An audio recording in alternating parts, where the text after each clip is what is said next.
Bienvenue dans Next Gen Manufacturing Nexus. Aujourd'hui, on plonge au cœur du mouvement.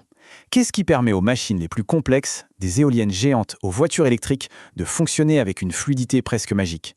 Eh bien, on va s'intéresser au héros méconnu de toute cette mécanique, le roulement. Alors, imaginez un peu un gratte-ciel capable de pivoter, le moteur silencieux d'un véhicule électrique, la précision d'une machine-outil. On pourrait croire que ce sont des mondes complètement différents, n'est-ce pas? Et pourtant, il y a un point commun, un petit composant secret qui a littéralement changé les règles du jeu. Et ce point commun, c'est le roulement. Oui, ce petit objet est un véritable moteur invisible de notre monde moderne. Sa mission, si on peut dire, c'est de s'attaquer à un ennemi universel, un adversaire de taille, le frottement. Allez, c'est parti. Pour vraiment comprendre le génie qui se cache derrière le roulement, il faut d'abord bien cerner cet ennemi qu'il combat sans relâche, le frottement. Le frottement, c'est un peu le méchant de notre histoire. Dans n'importe quelle machine, c'est lui qui cause la perte d'énergie, qui use les pièces et qui nous empêche d'aller plus vite. Le maîtriser, c'est la clé de voûte de toute la mécanique moderne. Face à ce problème, l'ingéniosité humaine a trouvé deux grandes parades au début. D'un côté, la solution la plus simple, la plus intuitive, le palier lisse. En gros, c'est un axe qui tourne dans un trou avec un peu de lubrifiant pour que ça glisse mieux. Et de l'autre, une idée de génie, le roulement à éléments roulants. Là, l'astuce, c'est d'insérer des petites billes ou des rouleaux entre les deux surfaces. Et ça change tout. On ne glisse plus, on roule. Et rouler, c'est infiniment plus facile.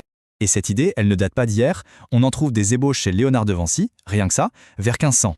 Mais le vrai tournant, c'est en 1794 avec le premier brevet moderne de Philippe Vaughan. Et puis, le coup de génie final arrive en 1907 quand Sven Wingquist invente le roulement auto-aligneur. C'est ce qui a vraiment permis aux machines de la révolution industrielle de devenir fiables et performantes. Bon, avançons rapidement jusqu'à aujourd'hui. Les défis de l'époque industrielle ont été relevés. C'est un fait. Mais maintenant, avec la fabrication de pointe, la Next Gen Manufacturing, les exigences, elles ont complètement explosé. Aujourd'hui, on parle de vitesse extrême dans les machines CNC, de précision microscopique pour fabriquer des puces électroniques ou encore d'hyper-efficacité pour les moteurs de voitures électriques. Les vieux roulements, aussi bons soient-ils, n'arrivent tout simplement plus à suivre. Et c'est là que ça devient fascinant. Pour relever ces nouveaux défis, il a fallu faire converger plusieurs disciplines. La physique, la science des matériaux, l'ingénierie, c'est de ce nexus de compétences que sont nés les roulements de nouvelle génération. Première solution de pointe, le palier fluide. L'idée ici, c'est d'éliminer complètement le contact physique. On crée un film ultra mince de liquide ou de gaz entre les pièces.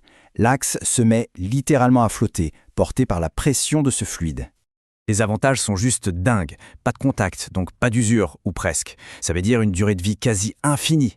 C'est pour ça qu'on les retrouve dans des machines énormes comme les turbines hydroélectriques ou au contraire dans des mécanismes minuscules comme les moteurs de disques durs qui tournent à des milliers de tours par minute. Alors si le palier fluide était impressionnant, attendez de voir le palier magnétique. Là, on passe encore un cap. La charge n'est plus supportée par un fluide, mais par un champ magnétique. Les pièces sont en lévitation. Zéro contact, zéro frottement, zéro lubrifiant. Et là, les possibilités deviennent quasi illimitées. Les seules limites de vitesse sont celles de la résistance des matériaux eux-mêmes. Et comme il n'y a pas de lubrifiant, ça peut fonctionner dans un vide parfait. C'est absolument crucial pour fabriquer des semi-conducteurs, ou même dans des domaines aussi critiques que les cœurs artificiels. Ok, changeons un peu d'approche. Au lieu de supprimer le contact, on peut aussi le perfectionner. Et c'est là qu'intervient la science des matériaux, avec le roulement hybride céramique. On garde un design classique, mais on remplace les billes en acier par des billes en céramique high-tech. Et ces billes en céramique sont de vraies petites merveilles. Elles sont plus légères, beaucoup plus dures et incroyablement plus lisses que l'acier. Le résultat est immédiat, on peut atteindre des vitesses bien plus élevées avec beaucoup moins de frottement. C'est pile ce qu'il faut pour les moteurs des véhicules électriques qui cherchent l'efficacité maximale. Et c'est aussi ce qui donne aux machines CNF leur précision d'orfèvre. Bon, maintenant qu'on a fait le tour de ces différentes technologies, prenons un peu de recul pour avoir une vue d'ensemble. Parce qu'en ingénierie, il s'agit toujours de choisir le bon outil pour la bonne application. Ce tableau, il résume tout parfaitement. On voit bien la progression. On part d'un frottement EV avec les paliers lisses pour arriver à zéro avec les magnétiques. La vitesse maximale suit exactement la même courbe.